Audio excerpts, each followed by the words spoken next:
भ्रष्टाचारियों का अंत किया है। जिन लोगों ने सत्ता में रहते हुए भ्रष्टाचार किया था, मनीष सिसोदिया, केजरीवाल, जैन और आज की जो है वो लगभग हार की तरफ अग्रसर है।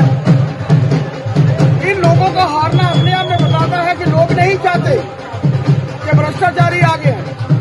लोग चाहते हैं उस पॉलिटिकल पार्टी को लाना जो देश के हित में काम करती है, उस पॉलिटिकल पार्टी को लाना जिसके लिए देश का हित सबसे पहले, अपनी पॉलिटिकल पार्टी बाद में। लोगों ने उनको चुना है। दो बड़ी पॉलिटिकल पार्टी, आम आदमी पार्टी, कांग्रेस, इकट्ठे चुनाव लड़ा और उसके बावजूद चुनाव जो है वो पूरी तरीके से हारे।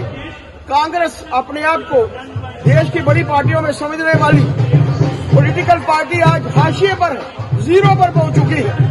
और आप समझ सकते हैं कि लोगों ने भ्रष्टाचार का अंत किया, भ्रष्टाचारियों का जो है वो सुपड़ा साफ किया, शून्य पर।